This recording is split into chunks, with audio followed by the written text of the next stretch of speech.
Viral di media sosial aksi keji seorang pemuda tega menganiaya ibu kandung di depan rumahnya secara membabi buta. Aksi pemuda tersebut terekam kamera CCTV di depan rumahnya di kawasan perumahan irigasi, Kelurahan Bekasi Jaya, Kecamatan Bekasi Timur, Kota Bekasi lalu viral pada Minggu, 22 Juni 2025. Bismillahirrahmanirrahim. Assalamualaikum warahmatullahi wabarakatuh. Waalaikumsalam warahmatullahi wabarakatuh. Ya Rabbal Alamin. Para pemirsa dan sahabat beriman dimanapun berada, kita jumpa lagi di Ustadz Danu Official Channel. Bersama saya Tung dan sahabat saya Bang Jainuddin. Pada kesempatan kali ini kita akan ngaji lagi bersama guru kita semua, Pak Ustadz Danu. Assalamualaikum Pak Ustadz. Waalaikumsalam warahmatullahi wabarakatuh. Amin ya Rabbal Alamin. Pak Ustadz, langsung saja kami ingin bertanya. Ini ada berita viral nih Pak Ustadz, saya nonton di televisi, di mana ada seorang anak itu dia menganiaya ibu kandungnya Pak Ustadz, gara-gara pinjem uang nggak dikasih sama ibunya. Akhirnya ibunya dipukul, ditendang, Masya Allah. Terus si anak dilaporkanlah ke polisi, ditangkaplah itu. Nah, sebenarnya bagaimana kita mesti menyikapi situasi yang seperti itu Pak Ustadz, agar keluarga kami itu juga terhindarlah dari bahaya-bahaya atau perilaku yang tidak baik seperti itu Pak Ustadz. Ya. Bismillahirrahmanirrahim. Assalamualaikum warahmatullahi wabarakatuh. Waalaikumsalam warahmatullahi wabarakatuh. Amin ya Rabbal Alamin. Jadi memang saya sempat mendengar beritanya. Jadi seorang ibu yang dipukulin sama anaknya itu, kalau nggak salah, di belakang pagar ya istilahnya ya. Jadi sebenarnya yang kita harus mikirin begini. Apakah itu Allah langsung memberikan anak yang seperti itu? Nah, kan gitu ya. Betul, apakah Allah akan memberikan anak seperti itu karena Allah menginginkan anak itu seperti itu? Kan gitu ya. Jadi karena keinginan Allah memangnya si anak itu seperti itu. Saya jawab, enggak. Allah itu tidak akan berbuat zalim kepada hamba-hambanya. Pegang kunci itu yang ada dalam Quran. Berarti kejadian itu memang benar atas izin Allah. Kan beda kalau Allah menginginkan anak itu terlahir seperti itu, bukan keinginan Allah, tapi Allah mengizinkan anak terlahir seperti itu. Nah, jadi harus pahami itu. Karena selama ini orang itu hanya cuma mau lepas tangan. Iya. Saya nggak seperti itu anak saya. Pembelaan diri Pak Ustadz. Pembelaan diri yang kalau saya tersenyum aja. Betul. Ya boleh membela diri, tapi Allah itu kan tahu ya. Jadi anak itu terlahir seperti itu, insya Allah pasti dari kelakuannya itu diambil dari salah satu orang tuanya. Entah itu ayahnya, entah itu ibunya, kan gitu ya. Kalau momennya dilihat ibunya itu agak tenang, agak ini, ya bisa aja itu dari yang lain, kan gitu ya. Jadi sifat-sifat seperti itu sifat apa ini? Emosional, tersinggung, egois, marah. Jadi insya Allah genetik dari salah satu orang tuanya atau dua dari orang tuanya itu diambilkan, diizinkan masuk pada janin pada waktu itu. Makanya tetap ada nasab istilahnya. Iya. Nasab itu jelas ada. Nah, biasanya kalau saya itu ada penyakit yang ada di daerah tulang ekor sama tulang belakang bagian bawah. Nah, ini dia pasti marah di dalam keluarga. Insya Allah gitu. Jadi titiknya di situ. Makanya tulang ekor itu salah satu tulang yang nggak bisa hancur. Nah, insya Allah sifat-sifat itu diambilkan. Bisa dari ayah, bisa dari ibu oleh Allah Ta'ala. Untuk apa anak ini diizinkan oleh Allah Ta'ala seperti ini? Ini untuk menguji orang tuanya sebenarnya. Orang tua yang mana? Yang punya sifat seperti itu. Nah, kalau ini kan si anak menganiaya ibunya Pak Ustadz. Berarti apakah ada sifat ibunya seperti itu juga? Wallahu alam. Saya bercerita karena pengalaman aja. Begini kan nggak bisa diceritain, kecuali kalau si ibu cerita mamanya begini, suami saya begini, itu kan kelihatan. Yang begini ini kan karena saya hafal dengan banyak pasien-pasien saya. Sehingga kayak umpamanya anak kecil umur belum akil balik baru kelas 4 SD tapi kena kanker. Nah, itu kan ketahuan bahwa ya ini berarti si ayah atau si ibu dari adik yang kena kanker ini insya Allah dia marah dengan orang tuanya. Insya Allah gitu. Dan kalau memang dirunut insya Allah benar. Nah, begitulah cara Allah itu memberikan ujian bahwa masih ada dosa di hadapan Allah Ta'ala. Nah, kalau memang itu ada sifat si anak yang mukulin ibunya itu ada sifat umpamanya dari bapaknya umpamanya, atau ada sifat dari ibunya, itu kan harus berkaca bahwa kok itu kayak sifatku ya, kan gitu. Kemudian mohonlah ampunan kepada Allah Ta'ala, karena memang sudah dianjurkan oleh Allah Ta'ala untuk bertobat, memohon ampun kepada Allah Ta'ala jika kita memang melakukan kesalahan. Nah, bagi orang-orang kebanyakan saudara-saudara kita itu tidak pernah merasa berdosa, dirinya itu bersalah dan berdosa di hadapan Allah Ta'ala.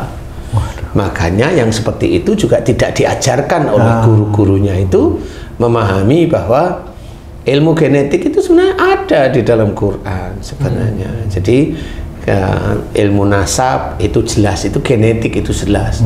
Jadi anak itu tidak akan keluar dari garis bapak atau ibunya. Itu sudah sangat jelas sekali. Jadi kalau umpamanya suami istri dijelaskan dalam Quran, kalau bertakwa suami, istri, anak, kemudian orang tuanya dan orang-orang bertakwa akan bertemu nanti di surga. Nah, di titik itu menceritakan bahwa suami dan istri itu harus benar-benar takwa kepada Allah Ta'ala. Berarti tidak ada pertengkaran, berarti tidak ada kedoliman antara suami mendolimi istri, ya tidak boleh, istri mendolimi suami, ya tidak boleh. Sehingga itulah wujud takwa, sehingga nanti akan ketemu di surga seperti apa yang dalam Quran. Tapi kalau mamanya suami dan istri saling dolim, kemudian anaknya tahu orang tuanya itu saling dolim, anaknya juga akan seperti itu dolim. Nah, cerita yang seperti ini insya Allah sulit untuk ketemu di surga. Oh, Ustadz, kalau begitu sulit juga mungkin ya berubahnya nih Ustadz, karena saya kan pensiunan ya. Lebih banyak di rumahnya waktu-waktu. Kadang anak yang udah berkeluarga kadang datang bersama cucunya, bersama anaknya, berarti cucu kami nih. Itu selalu ada pertengkaran antara nenek, anak, dan cucu. Ada aja kelakuan cucu ini yang istilah ini pandang merugikan si nenek nih. Misalnya brosnya lah dibanting gitu kan, marah lah neneknya ini kan anak kecil nih. Sehingga anak saya atau orang tua si cucu ini juga marah, nyalain ibunya kenapa naruh sembarangan. Itu ada aja keributan seperti itu. Itu apakah bisa dirubah tuh? Ya, ini kan sama mirip tadi ya. Sebenarnya kalau tadi anak mukulin ibunya, bisa sebenarnya ini genetik dari seorang ayah atau ibunya si mukulin ini ada di dia. Turun. Bukan berarti si anak nggak salah. Oh iya salah tetepan kan gitu. Kita kan belajar dari keadaan kan seperti itu. Nah, kayak ceritanya Haji J tadi, insya Allah ya apa yang diceritain Haji J itu bisa terjadi pada semua keluarga Islam di dunia ini. Jadi kelihatan nggak bertengkar gitu. Itu kan hanya menutupi dirinya sendiri. Tapi kalau Haji J bercerita ini kan siapa tahu ada ilmu yang bisa diambil di situ ya Pak. Bisa dipetik dari cerita Haji J. Jadi begini Ji, kalau tadi cucu matain bros nih, banting rusak, kemudian neneknya marahin cucu, kemudian ibunya belain cucunya, marah sama ibunya. Ini sebenarnya dari sini sudah kelihatan besok ini keluarga ini mau kemana nih sebenarnya. Kan ini satu, si cucu matain banting bros rusak. Si nenek harusnya paham bahwa cucu ini kan masih kecil. Betul ya. Nggak ngerti. Kalau dia itu ngerusak itu kan nggak ngerti kalau itu ngerusak. Betul Pak Ustadz ya. Betul, dia marah. Neneknya marah sama cucunya. Padahal cucu ini nggak ngerti. Kalau neneknya sudah tahu kalau si cucu ini masih kecil, masih belum balik, sekolah aja masih belum paham kan gitu. Nah, neneknya itu harus mengetahui bahwa ini belum memahami. Yang keluar pada saat neneknya marah dengan cucunya, itulah nafsu. Karena ada barangnya yang dirusak oleh cucunya, nafsu. Padahal barang ini hanya titipan. Hanya seberapa sih nilainya? Kan hanya titipan kecil nih. Nah, dia aja masalah dunia yang hanya sebegitu aja, dia berani mengeluarkan marah kepada cucunya. Berarti dia nggak ingat bahwa sebenarnya kalau marah itu dosa. Nah, di titik inilah sebenarnya di dalam antara nenek dengan cucu ini, neneknya yang salah. Satu. Yang kedua, anaknya si nenek, berarti anaknya Haji J ini marah dengan ibunya. Inilah benar. Kenapa anak berani marah dengan ibunya? Karena sifat anaknya dengan ibunya sama. Oh iya. Sehingga itulah yang terjadi. Jadi boleh musyawarah yang baik dengan istri, dengan anak. Cucu kan nggak tahu ya. Kemudian dikasih tahu, ya karena sebagai imam harus ngasih tahu lah kepada istri yang itu termasuk dolim, bilang kamu dolim, kamu zolim, kamu dengan cucumu kamu zolim, itu kan belum bisa mengerti kan gitu. Kamu yang sudah gede bangkotan kayak begitu aja masih marah. Nah, disinilah yang dari cerita ini kita pahami bahwa ya anak ini memang akan membawa genetik dari orang tuanya pasti. Jadi bukan kalau anaknya tadi mukulin ibunya, apakah ibunya hobinya mukul orang? Enggak. Tetapi kan bisa dari sisi yang lain. Mamanya ayahnya, mamanya yang egois, yang emosional, kan seperti itu ya. Yang ini mamanya seperti itu. Jadi itu bisa. Kemudian dampaknya apa? Nggak taunya ini hanya perkiraan saya, udah meninggal. Karena apa? Karena meninggalnya jantung. Kenapa meninggalnya ini? Atau pisah. Kenapa? Emang si ibu nggak cocok dengan suaminya. Kan gitu-gitu aja semuanya. Jadi kelihatan dari titik itu. Makanya bagaimana kita itu menurunkan anak-anak kita itu soleh-soleh. Ya dari kita memang. Kita yang mengerjakan syariat Islam dengan baik. Membaca Quran, kemudian mengerjakannya. Membaca sunnah, membaca hadis, kemudian mengerjakannya satu persatu.